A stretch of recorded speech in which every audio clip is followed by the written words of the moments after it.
तनाव का माहौल पैदा करने की कोशिश की जा रही है, क्योंकि भाजपा की जो राजनीति है वो ध्रुवीकरण पर टिकी हुई है। जनता का ध्यान किसान, महंगाई, बेरोजगारी से हटाकर इन मुद्दों पर आकर्षित किया जाए। ये मुहिम छेड़ दो कि हमें हर घर, मकान, पूजा और धर्म स्थानों को खोदना है, फिर नीचे क्या निकलेगा देखना, उसके नीचे और क्या निकलेगा, तो अंत नहीं है। 1991 में एक कानून पारित किया था और वो कानून सरकार का नहीं, पूरी सर्वसम्मति से संसद ने पारित किया था कि देश की आज़ादी के बाद जो धार्मिक स्थल हैं उनको एज इट इज रखा जाएगा, यथावत रखा जाएगा। लेकिन कहीं ना कहीं जो लोअर कोर्ट्स हैं वहाँ पर इस प्रकार के घटनाक्रम सामने आ रहे हैं जहाँ पर लोगों में बेवजह तनाव पैदा हो रहा है। और मुझे लगता है चाहे वो संभल का मसला हो या अजमेर का मसला हो, जानबूझ के कोई ताकतें हैं इस देश में जो चाहती हैं कि जनता का ध्यान किसान, महंगाई, बेरोजगारी से हटाकर इन मुद्दों पर आकर्षित किया जाए। इससे तनाव पैदा होता है, बेवजह निर्दोष लोगों की मौत हुई संभल के अंदर और कोई ना कोई इसके लिए जिम्मेदार है। तो ये जो इन बातों को अंजाम देने वाले जो लोग हैं उनसे हमें परहेज करना पड़ेगा, जो ताकतें लोगों को बांटना चाहती हैं। आज राहुल गांधी जी, प्रियंका गांधी जी, संभल में जो लोग जिनकी मौतें हुई हैं उनसे मिलना चाहते, परिवार से मिलना चाहते थे, उनको जाने से रोक दिया गया है और वहाँ पर एक तनाव का माहौल पैदा करने की कोशिश की जा रही है, क्योंकि भाजपा की जो राजनीति है वो ध्रुवीकरण पर टिकी हुई है और ये एक धीमी आंच पर हमेशा कुछ न कुछ सुलगाने की कोशिश करते रहते हैं। अब आप अगर देश में ये मुहिम छेड़ दो कि हमें हर घर, मकान, पूजा और धर्म स्थानों को खोदना है, फिर नीचे क्या निकलेगा देखना, उसके नीचे और क्या निकलेगा, तो अंत नहीं है।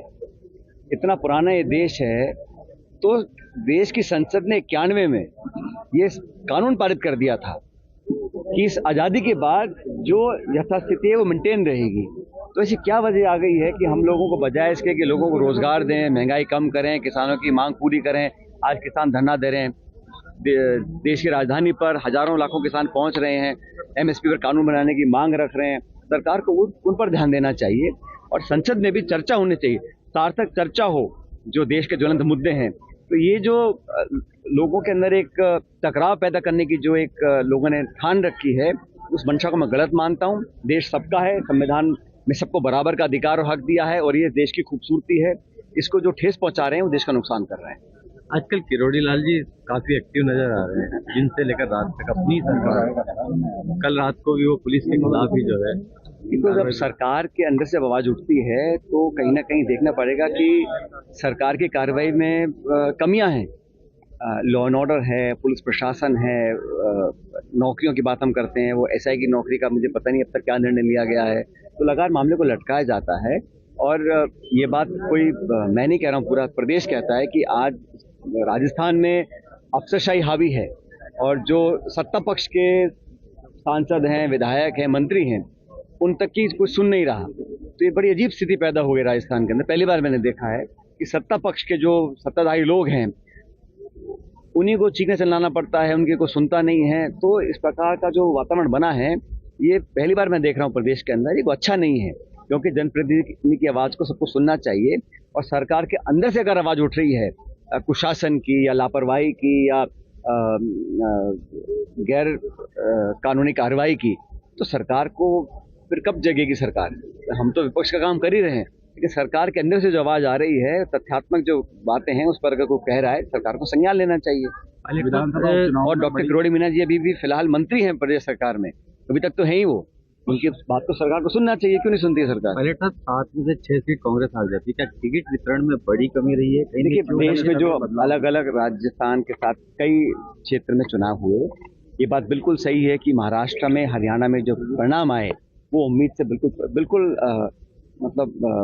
चौंकाने वाले परिणाम थे। और राजस्थान में भी हमारा प्रदर्शन अच्छा नहीं रहा, हम मात्र 1 सीट जीत पाए थे। लेकिन मुझे लगता है कि जो भी कमियां रहीं, क्योंकि जब हम पार्टी चुनाव जीतती है उसका श्रेय सब लेते हैं। आज अगर हम नहीं जीत पाए हैं उसकी जिम्मेदारी हम सब लोगों की है, किसी एक की नहीं है। दौसा का चुनाव हम लोग जीते और वहाँ पर भी सब तरह के सरकार ने हथकंडे अपनाए, बावजूद उसके उस इलाके के लोगों ने कांग्रेस को पसंद किया, हम वहाँ चुनाव जीते। लेकिन हम चुनाव नहीं जीत पाए हैं, उन कारणों को संगठन भी देख रहा है, कमेटियां बनी हुई हैं और हम लोग इसमें सही समय पर सही कार्रवाई भी करेंगे कि ऐसा क्यों रहा। क्योंकि आप सही कह रहे हैं, प्रदर्शन हमारी उम्मीद से बहुत कम रहा। लेकिन बाई इलेक्शंस कई जगह हुए। प्रियंका गांधी जी रिकॉर्ड मार्जिन से जीती हैं वायनाड से। उत्तर प्रदेश में हमारा गठबंधन कई जगह आगे रहा। तो ऐसा नहीं है कि एक तरफा परिणाम आए, कुछ परिणाम पक्ष में आए, कुछ हमारे पक्ष में नहीं आए। पायलट साहब, 2023 में आपने लगातार मांग उठाई कि सरकार रिपीट होने के लिए कदम उठाए जाने चाहिए। सरकार भी रिपीट नहीं हुई, लेकिन अब उपचुनाव का इतिहास भी बदल गया जो आपके पक्ष में था।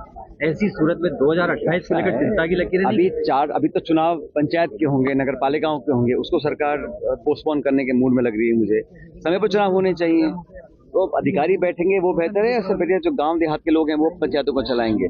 इसलिए सरकार को तुरंत चुनाव कराने चाहिए। पता नहीं किस कारण से चुनाव से अपना हाथ सरकार खींच रही है। और देखिए, उपचुनाव एक अलग परिस्थिति में होते हैं, अलग अलग जिलों में अलग अलग समीकरण बनते हैं, अलग अलग कारण हो सकते हैं, हार जीत होती रहती है। लेकिन कांग्रेस मजबूत है, हमारे लगभग 70 विधायक विधानसभा के अंदर हैं, पार्टी का संगठन काम कर रहा है। और मैंने कहा ना, हम सब इस परिणाम की समीक्षा करेंगे और जो भी करेक्टिव मेजर्स हैं उनको उठाएंगे। में हार हुई है, कांग्रेस के सांसद बने हैं। हाँ, वहाँ पर भी हम लोग, हमारा प्रदर्शन अच्छा नहीं रहा, हम नहीं चुनाव जीत पाए। मुझे उम्मीद है हम चुनाव जीतेंगे। वहाँ पर त्रिकोणीय मुकाबला हुआ, कुछ घटनाक्रम ऐसे हुए कि वहाँ कांग्रेस का जो वोट है वो हमको पूरा नहीं मिल पाया। भविष्य में उसको सुधारेंगे, लेकिन एक चुनाव के उपचुनाव के परिणाम से ऐसा नहीं होता है कि भविष्य तय होता है। और आने वाला समय कांग्रेस के लिए अच्छा रहेगा। पूरे टीम कांग्रेस की जो है, एआईसी से लेके प्रदेश से लेके ब्लॉक जिला तक सब सक्रिय हैं। लगातार प्रोग्राम हम लोग दे रहे हैं और सरकार को हमेशा जवाबदेही तय कराने का काम कांग्रेस पार्टी करती है। और आज भी पूरे देश में हमारी मीटिंग हुई, वर्किंग कमेटी की लंबी चली, विस्तार से चर्चा हुई, परिणामों को लेकर चर्चा हुई, आने वाले भविष्य में क्या कदम उठाएंगे, नियुक्तियों को लेकर, संगठन को लेकर, प्रभार को लेकर। और मुझे लगता है कि हम सही रास्ते पर चल रहे हैं। आने वाले जो भी पॉलिटिकल चुनौती हुई उसका हम डट का मुकाबला, चुनाव का माहौल पैदा करने की कोशिश की जा रही है। क्योंकि भाजपा की जो राजनीति है वो ध्रुवीकरण पर टिकी हुई है और ये एक धीमी आंच पर हमेशा कुछ न कुछ सुलगाने की कोशिश करते रहते हैं। जनता का ध्यान किसान, महंगाई, बेरोजगारी से हटाकर इन मुद्दों पर आकर्षित किया जाए। ये मुहिम छेड़ दो कि हमें हर घर, मकान, पूजा और धर्म स्थानों को खोदना है, फिर नीचे क्या निकलेगा देखना, उसके नीचे और क्या निकलेगा, तो अंत नहीं है। इतना पुराना ये देश है, तो देश की संसद ने 91 में ये कानून पारित कर दिया था कि इस आज़ादी के बाद जो यथास्थिति है वो मेंटेन रहेगी। तो ऐसी क्या वजह आ गई है कि हम लोगों को बजाय इसके कि लोगों को रोजगार दें, महंगाई कम करें, किसानों की मांग पूरी करें, आज किसान धरना दे रहे हैं।